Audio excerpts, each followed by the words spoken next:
Dean Goldbart's main points: condensed matter physics, quantum phases of matter, beauty and impact, 2016 Nobel Prize in Physics, topological phase transitions and topological phases of matter. What is condensed matter physics? This is the branch of physics that explores how the large-scale features of matter, such as rigidity, liquid or crystallinity, or electrical conductivity, arise as a result of the nature of the constituents and the interactions between them. Condensed matter physicists seek to understand the behavior of these phases by using physical laws.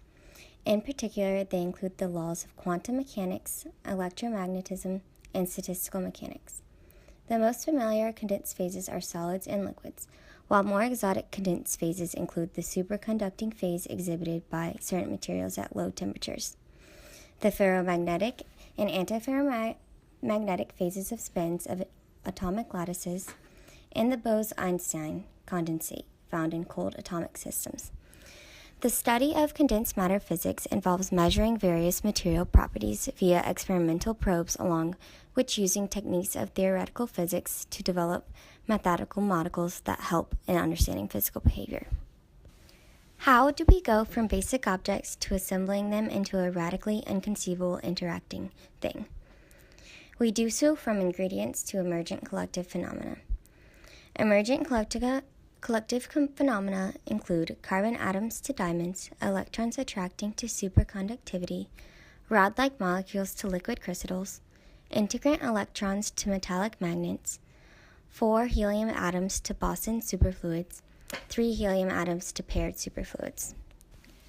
Something interesting.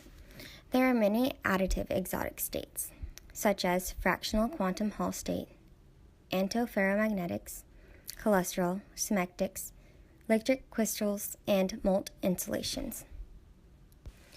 What does investment in condensed matter physics bring? Beauty and applied impact, according to Dr. Dean Goldbart. Until recently, organization meant geometry, as you would picture a tiny lattice of ions in a crystal like salt.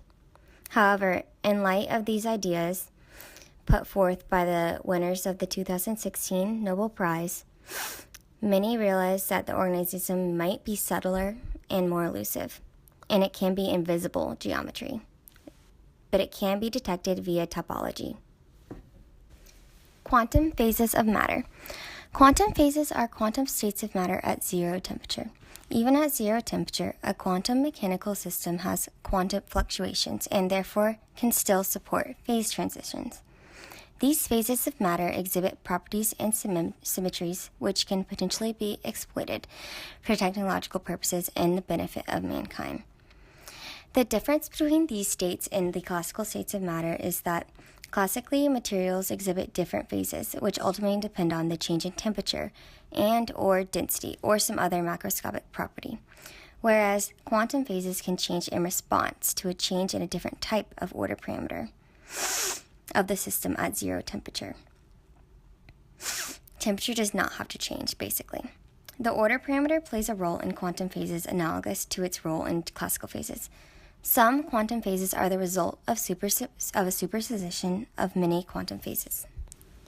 Topology is a branch of mathematics that studies properties that only change incrementally in integer steps rather than continuously.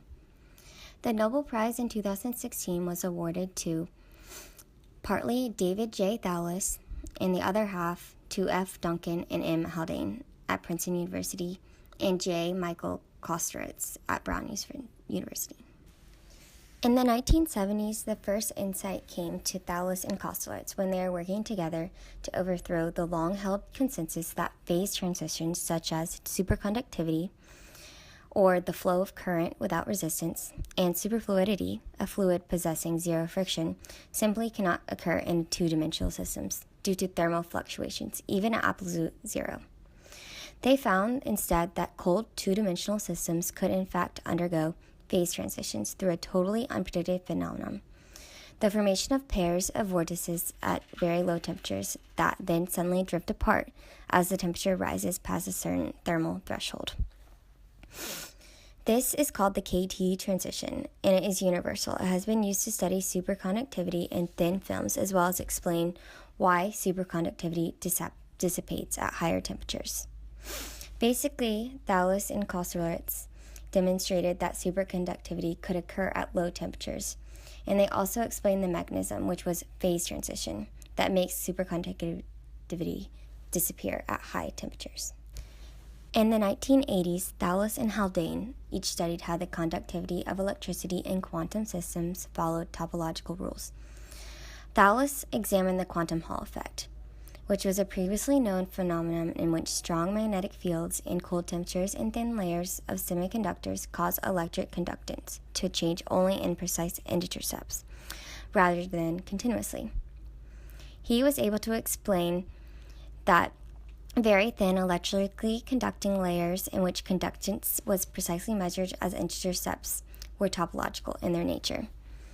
He explained that electrons in such systems were forming what is known as a topological quantum fluid, which acts collectively to flow only in integer steps, as previously stated. Independently, Haldane showed that topological quantum fluids can form in semiconductor layers, even in the absence of strong magnetic fields, building on his earlier predictions of similar topological behavior in one-dimensional magnetized atoms.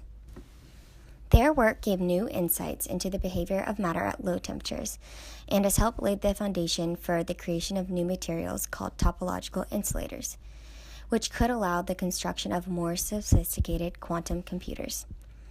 Topological insulators are novel substances that block the flow of electrons in their interiors while simultaneously conducting electricity across their surfaces. This unique property could make topological insulators useful for ferreting out new types of fundamental particles and for forming circuitry within quantum computers.